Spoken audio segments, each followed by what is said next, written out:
Good afternoon and welcome to today's FS Club webinar. We are absolutely thrilled to address a subject that I think has been much on my mind for probably the last 40 years, which is how do we take something like creative consulting and move from persistent misdirected efforts, we all know the misdirected efforts of consultants, to truly transformative results. And I'm delighted to have here Dowshan Humzah, who's an independent board director and a strategic advisor, and in many ways a competitor to Zien. Who's here to discuss with us his thoughts on the matter. I was delighted to meet Dowshan via, in fact, Gresham College, where I had been a trustee for many, many years. And when I stepped down, Dowshan was one of the people who came up. And I was thrilled to have met him and listened to his thinking on transformative consulting. And he is here today to present. Now, you know me, I'm Michael Mainelli. I'm one of the directors of Zien. And it really is a pleasure to introduce so many of these really fascinating webinars because of our sponsors who are enormously tolerant and wide-ranging in their interests and allow us to go freely across technology, economics, and finance. And we will be tackling that today, but probably more from the strategy advisory end. How do you make changes in technology, economics, and finance that make a difference, and how do you apply creativity to it? Now, the format today for you is the one that I think many regular members are aware of, and that's I'm going to get out of the way as quickly as I can. Dowshan will be presenting for 20 minutes, but then you get involved. We have a 20-minute question and answer session, and if you don't have questions about the nature of consultancy with all the various scandals that have been going on, whether it's McKinsey or Bain, whether it's the fact that people are finding it difficult to see where and when they get value for money, I'd be surprised. So looking forward to it. So 3 points of housekeeping. Yes, this is being recorded, and the recording will be available in 2 working days. In other words, sometime late Wednesday afternoon. Secondly, the slides will be available and posted on the site, and may already be posted in the chat room by now. And thirdly, how do you participate? Well, you use the GoToWebinar question and answer facility. I'm here with you. I'm not tweeting. I am not on email. I am not on Signal or WhatsApp or any of the other various mechanisms. Send them here into the chat room, and I will feed them into the Q&A session with Dowshan. All of those emails will be sent to Dowshan. No emails. All of those chats functions will be sent to Dowshan with your email attached. So if you just want to contact him or just be put in touch, that will happen automatically if you say so in the chat room. And Dowshan can answer many of the questions offline or provide evidence or whatever you're asking for. Anyway, we did have a couple of poll questions we wanted to ask you just to kind of get things going. So the first question for the audience today, and Dowshan, they're very, very fast, is which approach do you believe is more effective in addressing complex systemic problems facing organizations today? We're going to force you to pick one. Is it by following industry good practice and established strategies, or is it one that challenges conventional thinking and reframes your view of the world? Dowshan, what you'll find astonishing here is always that our audience is very opinionated and know what they're thinking. So we're up to 3/4 of the audience have already voted. I'll leave it open for just a split second longer, and let's present those results. Wow, 96% to 4%. So I think you're probably preaching a little bit to the converted. What we all seem to want is an effective way of challenging conventional thinking and reframing the way we look at the world. I think we had a second poll, is that not correct as well? This poll is just to get a flavor of the type of strategy consultant you'd rather work with on a project. Whom do you like? One who relies on data, metrics, and established models, one who encourages experimentation, risk-taking, and innovation. It depends, or I don't work with consultants. I won't take what work as I hate, but we'll do that. And again, our audience is already 50% of them have voted. I won't tell you which way it's going. Leave that open. We're up to 3/4, just another split second or two, and let's present those results back. And very clearly, it's the middle two. They like experimentation, risk-taking, and innovation, but it does depend on the projects and goals. So it seems like a very reasonable audience, but one, Dowshan, that is open to your ideas on transformative consulting. Peter, I think it's just handing the baton of slides over to you. And if I may say at that point then, Dowshan, the floor is very much yours. Thank you, Michael, and thank you, Peter. I will take control and share my screen. Yeah, we can also, see. Thank you. Looks good. There you go. thank you to the ECN community as well for taking part in those two polls. And I guess we'll reflect on those two polls very quickly and come to the nub here, which is creative consulting, moving from what I term persistent misdirected efforts, and the 2x2 that we talked about in the introductory blurb here will bring that to life and move from persistent misdirected effort to transformative results. The quote here is probably most resonant, and that is one where we cannot solve our problems today, but the thinking we had at the time when we created them, it's attributed to many people, but I often find it's attributed most to Albert Einstein, and that calls for a new kind of thinking, hence creative consulting. I think Michael hit the nail on the head with all of the media coverage at the moment around consulting firms, consulting practices, ethics, impact, and the way we, be it in private sector, public sector, and even within civil society, have become more reliant on consultants. So it does beg the fundamental question, what are we asking for? Are we getting it? And is it being implemented or transformative for our end users, citizens, or beneficiaries? So just quickly reflecting on those two polls, I recall the first poll's result was heavily in favour of B. And you think, I think Michael, you said, I'm preaching to the converted here, is that 96% were focused on option B, one that challenges conventional thinking and reframes in order to establish innovative solutions. Well, if it's so much weighted in that, why is it we often tend to go towards A, the industry good practice, the established strategies and models? Why doesn't the challenging of conventional thinking happen? Why doesn't the reframing happen? And why are we so lacking in original, innovative and disruptive solutions? So mind the gap we hear a lot on the London Underground, but mind the chasm is probably what we should be saying between what approach we believe is most effective and what we actually decide upon. And we can address those, and I'm sure that we're going to have that in Q&A, given what we believe, what we hope, and what actually happens. The second poll, just to quickly reflect on those results, what type of strategy consultant would you rather work with? Heartening to see that option D didn't rank as highly as I thought it would, but it was option B, again, reflecting poll one who encourages experimentation, risk-taking, and innovation.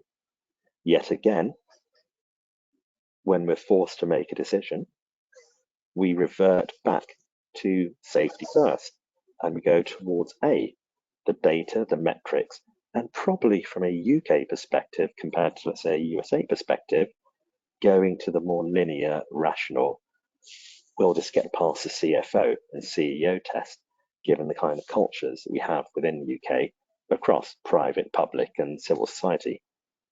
So quick reflection of the polls, and I'm pretty sure we're going to come back to that in the Q&A because of that gap or chasm between our drive for experimentation, innovative thinking, and what we actually appoint. So let's try and get to the model to frame this. Traditional consulting, what is the current situation? Oftentimes I am welcomed with the simple quote, what gets measured gets managed, full stop. I hear it many times, and I'm sure your audience here, you've heard it many times as well. But that actually isn't the full quote. It's only a third of the full quote. The full quote is, what gets measured gets managed, even when it's pointless to measure and manage it. And even if it harms the purpose of the organization to do so. Let me repeat that. What gets measured gets managed, even when it's pointless to measure and manage it, and even if it harms the purpose of the organization to do so. Now that's from Simon Culkin, summarizing V.F. Ridgway's paper on the dysfunctional consequences of performance management in 1956. So when we take that full quote on board, we start to have a view on what's important, and we start to take a view on metrics versus feeling and what truly matters. So there's the quote for those who wish to take a note of it, and I'm sure we'll be distributing this afterwards, so you'll all have it, and that's a full quote. Secondly, the times we're living in are hugely disruptive. We've heard the acronym of VUCA: volatility, uncertainty, complexity, and ambiguity, but that's been magnified since the pandemic, increased inequality, and the digitization. But given that disruption, is our traditional consulting model fit for purpose? So when we view that disruption through a lens of what's happening today, and if I take the simple example of working patterns and how certain consultancies have suddenly jumped on the bandwagon of hybrid working, flexible working, the use of technology, it's nothing new. I'm sure many of you, I know some of the other professional service firms that I've worked with, particularly in a world of marketing, media, and advertising, have been working hybrid for the last 2 decades. In fact, I was doing so back in 1998. It was nothing new. But our voices weren't heard compared to those who have the ears of the gatekeepers, the traditional strategy consulting firms. So what may have appeared as disruptive to you during a pandemic and post-pandemic was business as usual for many of us. We talk about the culture and mind the gap using the first 2 poles. Many of our leaders' thinking and culture is focused on the very traditional, the linear, the left brain. Hence, we love to have innovation and transformation, but we select something that is more safe, and hence the traditional consultancies that we work with. Where is the room for experimentation? Where is the room for innovation and risk-taking? Somehow it comes off the scale there. But once again, I will draw the difference between certainly some of the cultures here in the UK across the 3 main sectors we work across, and in the USA, where there's more of an expansive level of thinking. So the status quo is rarely challenged, and we revert to type when experiencing challenge. The difficulty there is many of the relationships we have with the traditional strategy consultings or the management consulting arms of audit firms are established with the board, with the CEO, with the CFO, and the alternates rarely get a view. So when we're talking about expansive thinking, when we're asking for transformative change, oftentimes we see the marginal effects, the view of the balance sheet and the multiple cost lines, rather than how we fundamentally affect the P&L and drive that forward at the top line level. So this reverting to type helps to explain that chasm between what you have all significantly selected in the polls versus what the reality is. We've heard the phrase build back better. We don't use it as much now as we did immediately post-pandemic, but really what's required is a reset or a better way, as opposed to just building back better. So fundamentally, traditional operating cultures and consulting models are increasingly not fit for purpose. How can we show this simply? Well, let me take the much loved doyen of the 2x2.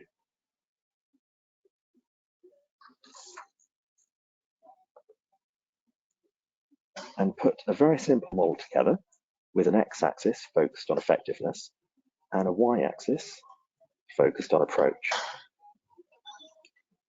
Very simple. We can go from it might not work and does not work through to it might work and it does work. On the y-axis, we can go from the very traditional linear left brain to the more creative oblique right brain. So we have a simple 2x2 there.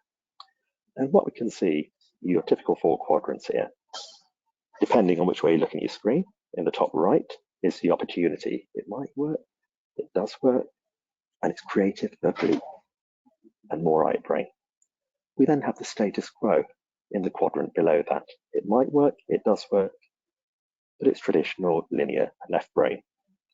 Next to that, we have something called persistent misdirected efforts. It might not work, it does not work, but it's a traditional way of thinking. And we can, of course, eliminate fast the quadrant above that, which is oblique and might not work. So it's clear that in this world and in this environment we're operating in, a new professional service model is needed, one that harnesses both the science and the art of consulting and provides the client with the transformation, the growth, the change that they require to better serve their people, both their end users, beneficiaries, customers, or consumers, and also their staff. So what does that look like going forward? So the way forward, I'm going to start off with a quote from John Maynard Keynes. And it's that worldly wisdom teaches us that it's better for reputation to fail conventionally than to succeed unconventionally. Now, again, going back to the poll questions, if we can explain something, good or bad, it is easier than the inspiration of achieving something truly great. I love this quote from 1936. Unfortunately, it is too resonant today. So as a client, and I'm in a position where previously I've been a client to one of the very well-known large strategy consulting firms, a couple of the management consulting firms of the audit industry, a couple of the big technology consultancies, and a number of small boutiques. But one thing that frustrates me as a client is we often seek exponential growth or innovation, yet we settle for the marginal and safe. We often brief or recruit and brief to challenge, but yet we appoint or we select to fit. And those around us, particularly the gatekeepers, as we said before, revert to type. We know that those who are different, that those who are diverse, can drive transformation and future growth, particularly the mavericks. Yet, if we look at many of the British boards across the three sectors, we are heavily, far more than any, certainly far more than the USA, heavily compliance, finance, audit, legally focused, as opposed to having those who have more of a different maverick, marketing, or growth background. And if we do have those folk, they're limited. We often talk about one then done for the Hampton Alexandra and the previous Davis review of women on boards. Well, it's a bit like that with talent that is truly maverick or different or creative. Best case scenario, one then done. And in our board meetings, we disproportionately focus on the balance sheet, as we said earlier, rather than top line. So we're looking at the marginal as opposed to the truly transformative. So we need to better embrace the mavericks and those who can drive transformation and growth, as opposed to paying lip service to it and working in silos, but cutting across. We talked about the measurement and what matters, and this is key, that not everything that we can measure matters. And particularly in the world of big data, we're consumed by it. But the most important thing there is not everything that matters can be measured. That matters to be measured, but equally, not everything that we measure matters. And we truly have to begin with the end in mind and find out those metrics that truly matter, but also capture the insights that drive growth that may not be measurable.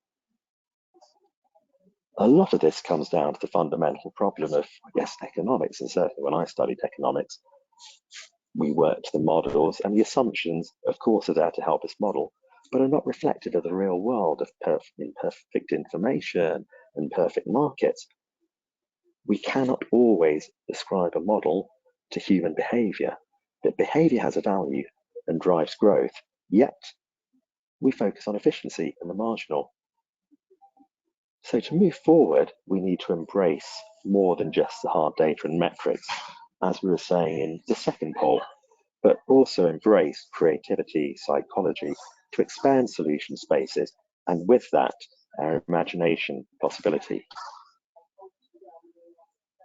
So what we have now is, if we go back to that simple 2 by 2, and now we can start to look at those core quadrants: the opportunity of high growth, high margin innovation, transformative; the status quo of low growth, low margin, efficiency, in red ocean; and something that we call consistent misdirected efforts. Many would say the pivot is from the status quo to the top right quadrant. But the reality of where we are with traditional consultancies is persistent misdirected efforts. And the pivot required is to move from there through status quo, what we believe is status quo, to truly the top right quadrant. That is the pivot required. And all too often we hear of cases, and I know Michael addressed some in his introduction, of traditional strategy firms being firmly entrenched in persistent misdirected efforts, but also having a business model that supports that. I.e., you can't have a short-term engagement and then be out. It is always good to have that longer-term engagement in their business model, or to keep coming back in. And unfortunately, we've read of many of these cases within our own jewel and crown in the UK, the NHS. So as a result, traditional consulting needs to change. It needs to become more behavioural and emotionally driven. We need to be better embracing creativity and analysis. We've been too focused on the metrics and analysis, and we've lost out on the creativity. They need to work side by side to expand the solution space. We need to focus better on insight, inspiration through that diverse talent, and then delivery through building the capability of the people, the workforce, the organizations we're consulting for. The mavericks are there also to help us better understand the future and what demand creation looks like through the multitude of what-if scenarios. But for that, it's not about just planning, it's about imagination. So creative consulting, the way forward, if I was to surmise it in a handful of words, is thinking differently for innovation and growth. And hence, that's the top right quadrant for collaborative and creative consulting. So very quickly in summary, before we move on to Q&A, we go back to that quote: we cannot solve our problems with the same thinking we used when we created them. We know disruption, it's a new normal, hence the need for maverick and oblique thinking. And that simple definition of creative consulting requires 3 or 4 key things: adopting a more oblique right brain approach, combining the elements of behavioral science, psychology with our metrics and analysis, the economics of our status quo. So we expand our imagination, our possibility, and the consulting solution space. But to do this, we should focus on people. I say the internal folk, but the workforce, the end users, those we serve, to be able to implement more effectively and build capability. So that is the key drivers, or those are the key drivers of creative consulting. So we can move from the status quo of what is actually persistent, misdirected efforts to what we truly want, which may be transformative results or change for the better. Thank you. I'll hand over to Michael now. Dowshan, that was super. Nice and succinct. And we've got quite a few comments and questions, a fairly large audience out there. So a few things. And I've got a few comments I'd like to make along the way. Let's hear from the audience. Nick Bush. Nick does a lot of research work at the Center for Management Consulting Excellence. Do business leaders with the creative mindset you have outlined still need consultants, or can they manage without? Well, I guess we can just shorten the question to: do we still need consultants? End off. If you want to be even more provocative, Nick. And I guess, Nick, I think what is success here? And the short answer to your question, I will say, is yes. Now, I'm not trying to get work for myself here, but I think yes, and success is the sooner you get out, the better, which is what goes against a traditional consulting model. So given the status quo is more linear, traditional, left brain, to help broaden thinking, expand imagination, assist inspiration, and to expand that solution space. The short answer to your question, Nick, is yes, a degree of provocation, transferable learning, getting out of your comfort zone is helpful for business leaders, boards, and executive team members to move forward. But the objective should be in and out, and not to stay in and come back in for persistent misdirected efforts. Okay. Well, Nick, I know, has been leading an interesting program at CMC to look at what I call the Hilbert problems in consulting. What are the core elements? And certainly one of them is that are you really a consultant if you're permanently there? And I would argue no. You're not actually transforming change. You become part of the system, which I think just delineates outsourcing, which in the management consulting industry is frankly a large chunk of what goes on. Absolutely. Probably goes on 65 to 70%. Okay. Nadine Rose, she'd like to know, hi Dowshan, do you have any particular approaches that you can recommend? For example, do you go with a theory of change or whole systems thinking? And here I'm kind of with Nadine. I mean, you can't just say, well, throw out everything. If it's new and untried, it's good, which is what innovative tends to imply in many of these places. So Nadine, I think there are two things here. One, we have to respect also what's gone before. So I say it's a marriage of analysis and creativity to take this solution space and expand it to that, just using my hands here on screen. In terms of processes, what I have used personally, and I'll bring my own experience for, in a very traditional environment early on in my career at Procter & Gamble, when I looked after their fine fragrance division in the UK, and Hugo Boss throughout the Future's Bright, the Future's Orange, and a couple of other examples, one in the city with Royal Sun Alliance Insurance, and also with Virgin Media. And there's a thread I can take there where two approaches, search and reapply, connect and develop.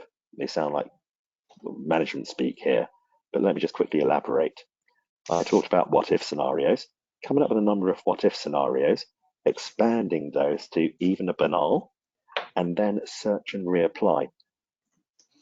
Customer service at Royal Sun Alliance Insurance. Not what would Zurich, AXA, or anybody else do. What would Mickey Mouse do? And by Mickey Mouse, I mean Disneyland. Take the best in case example of customer service. Apply that. What would Mickey and Minnie Mouse do in this scenario as regards insurance customer service? Not what would another competitor that's probably already at the lowest of low with us back then would do. Break that thinking, connect and develop. Take a Disneyland example, apply it to insurance. Search and reapply. I remember very early on in my career with Procter & Gamble in fine fragrances, me in fine fragrances, learned from what Pampers was doing. Now you might say one is dealing with the smell of shit and diapers, the other is dealing with the smell of fine fragrances and roses, but there is a lot we can learn from looking at the target audiences and taking those fundamental insights and translating them across. So believe it or not, a lot of the success I can attribute to my time at P&G and fine fragrances came from insights that we had on our Pampers database and working with, obviously, parents and their children. So search and reapply and connect and develop through what-if scenarios. Sometimes the more banal, the better. Okay, that's very helpful, I think, in a lot of ways. Now, Christopher Gleadle is quite a strong systems thinker, and particularly into areas of circular systems and feedback. He says, could we go back to the poll where 96% of respondents said they prefer the challenge of conventional thinking by experimentation? Okay. But findings often find that it's easier to go along with groupthink. Neuroscience shows that this desire for conformity isn't just the result of peer pressure, it is hardwired into our brains. Indeed, deviation from the group opinion is regarded by the brain as punishment. What are your thoughts? That's a great point, and I guess I'm going to come back very quickly, Christopher, to the one then done example.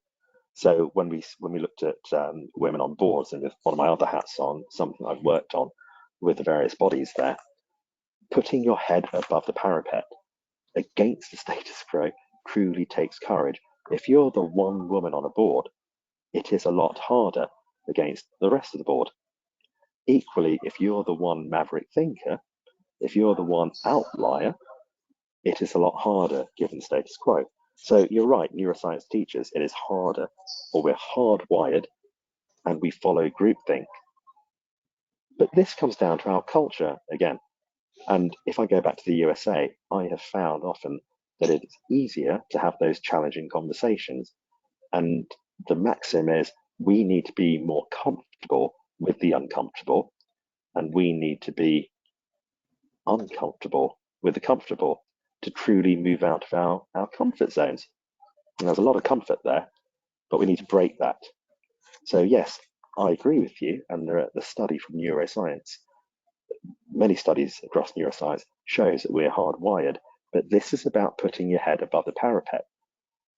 Now, I don't think, 3 words I'm just going to quickly give you, and a lovely conversation with my daughter, who's 7, by the way, and she views Amazon.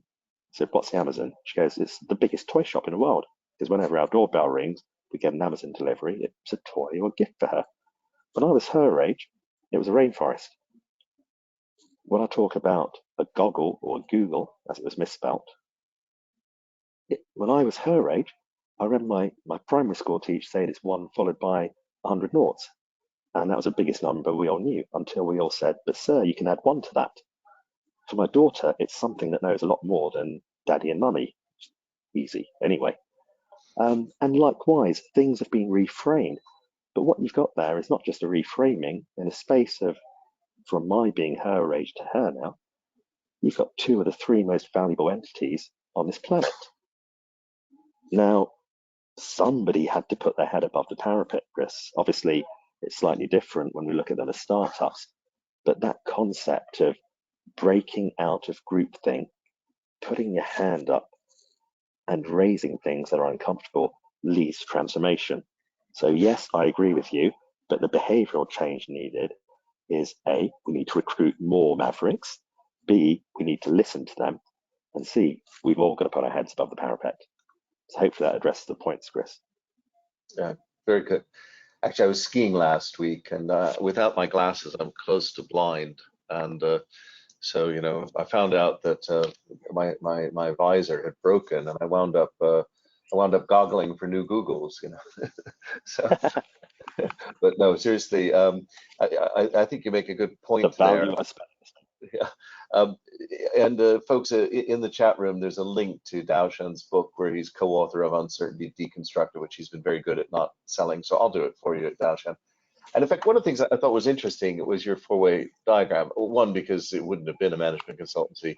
It wouldn't have been management consultancy one without it. But in fact, we at Zien have long had this idea of clinical roles, and our matrix is basically, you know what's needed and you know how to do it. And then sometimes you don't know what's needed, and sometimes you don't know how to do it. And these give you 4 roles where you got sort of the process consultant, which is somebody who actually it's a specialist advisor with the name consultant tacked on. You might as well call a lawyer a legal consultant. You've got a skilled person who's in there, knows what's needed, and you don't even know what they're up to. They just get it done. Yeah. But then you've got 2, I think, other ones. You've got the analytical strategist, who kind of knows how to do it, but is not quite sure. And then you've got this role of the cynic, which I think you're emphasizing. And I don't mean this in a derogatory way, cynic with a K, the Greek idea of Diogenes, who is the philosopher who breaks. And in fact, some people would say the corporate fool or court jester. Nothing wrong with that. This is a needed shakeup of the brain. And I think that is a very, very important point. Now we've got, oddly, I was thinking this might turn into sort of a how do you do consulting, but it actually seems to be much more about culture and people in the question. So a couple more, if you could knock them off quickly. Yep. Firstly, Clive Bullen, who's here. Are there just too many accountants trained to be prudent and conservative in business? And Clive trains accountants for a living as an accountant. So just very quickly on that one. So I think it was Clyde you said. So Clyde. Sorry. Are there too many accountants? Yes. Okay, there's your answer in terms of yes for the UK. One stat I will share with you from a few years ago when I was looking at board composition or CEO composition across 3 territories. And the magic number here is circa 60% or 2/3. In the UK, it's 2016 I did this, 2/3 of FTSE 100 CEOs were from a finance background. You can trace their career trajectory through finance. We looked at the S&P 500. 2/3 of CEOs in the S&P 500 in the States were from a sales and marketing background. We then looked at the DAX. No surprises here, and this would have been a great poll to do as well. 2/3 of CEOs in the DAX were from a engineering or technology background. In fact, when I was working with Hugo Boss, the CEO of Hugo Boss Fashion was an engineer at the time, Dr. Peter Lipman. So 3 countries, 3 different focuses in terms of their CEOs, and we can mirror that in terms of the board. So, Clive, to your question, yes, in the UK particularly, we have too many accountants, auditors, financiers on our boards, and in a typical board meeting, we disproportionately spend too much time on the balance sheet and the marginal. Whereas if we had more, let's say, contrarians, rather than using the term court gestures or mavericks, we'd probably reverse that and spend more time on the top line. So how do we break that? I'd like to see more diversity on our boards, and I'm not just talking here about gender or ethnicity or disability, but true cognitive diversity of those who are more challenging, more contrarian in their views, and can raise their head above the parapet, if I bring your question together with what Christopher was asking earlier. Dan Finney has a comment and a question. The comment is, nobody got fired for hiring IBM. And frankly, which of the strategy houses really matters anymore amongst Bain, McKinsey, and BCG with speed of change and the need for agility? You know, and I've often noticed where the numbers come from, which is one of my questions. You know, you'll often read in The Economist or something like that, but the industry will consolidate on 10, or the industry will consolidate on 5, or the industry will consolidate on 3, which is normally a sign that McKinsey's been around and sold the same report to everybody. Giving them the target. It's almost self-fulfilling because everybody flashes a report. We've got to do M&A because we have to merge. So that was sort of one point from Dan. But his question was picking up on this cross-cultural that you touched on. Are you saying that UK work cultures are more inherently risk-averse and protect the status quo versus American work culture? You know, could you expound on that briefly? Because I got quite a few more here. Sure. So, Dan, thank you. Yes, I am saying that based on experience and even based on the data point that I shared for the last question, the 2/3. So we have a more risk-loving, risk-averse culture here in the UK versus a more, I'm going to use the word expansive culture in the States. And again, looking around the board table, there is more cognitive diversity and more space for discussion around the top line in the States versus UK. So when we talk about unicorns in the UK or transformative business models that have been launched from FTSE 100 or FTSE 250 firms, there are far less equivalent examples than when we compare to the S&P 500 firms. So yes, to answer your question, I just think at this point in terms of cultures, I'd like to bring a quote in from a gentleman, Kumar Galhotra, who's president of Americas and the International Market Group at Ford. And Kumar says, a car is millions of rational decisions looking for one emotional decision. Now, I love that quote because it talks about the cultures and addresses partly your point in question, Dan, that we tend to focus on those millions of rational decisions here in the UK. And it's a big generalization, I know, whereas the true magic, and I've deliberately used the word magic, the true transformation, what can change that P&L, that can change that revenue, the top line, is that one emotional decision. And when it comes to car purchases, we know that engineers make millions of decisions, very rational, linear decisions, scientifically thought out decisions, safety being paramount. But all the decisions that lead to design and manufacture hinges on the customer saying, I want that, which is more of an emotional decision. Now, when you recognize that emotion, you bring psychology into play. So absolutely, Dan.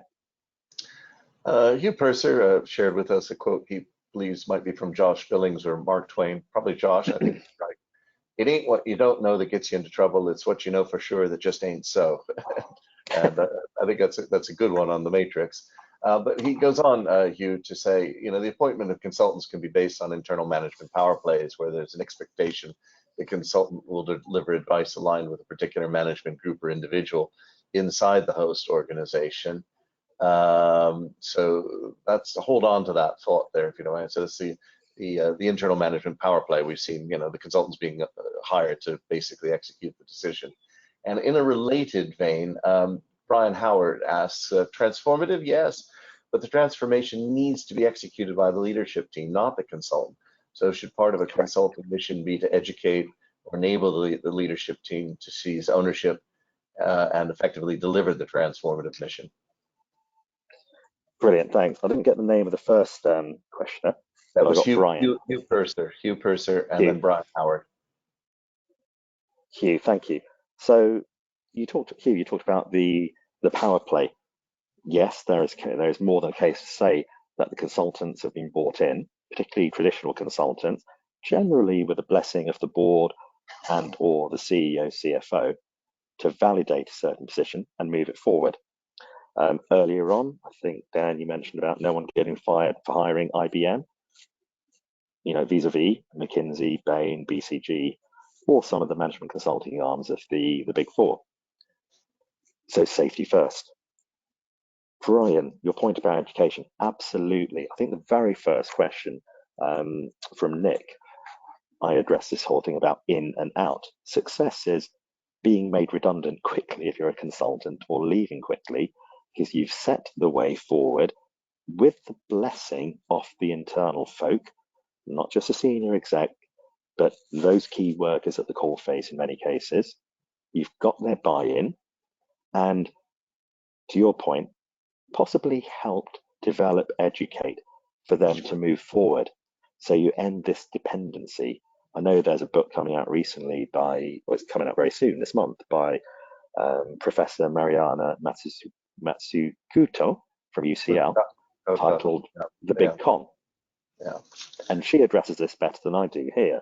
So yes, Brian, we need to educate so we are in and out and the organization's capability increases. That is a true value of consultancy, as opposed to the rather drip feed, we're still needed.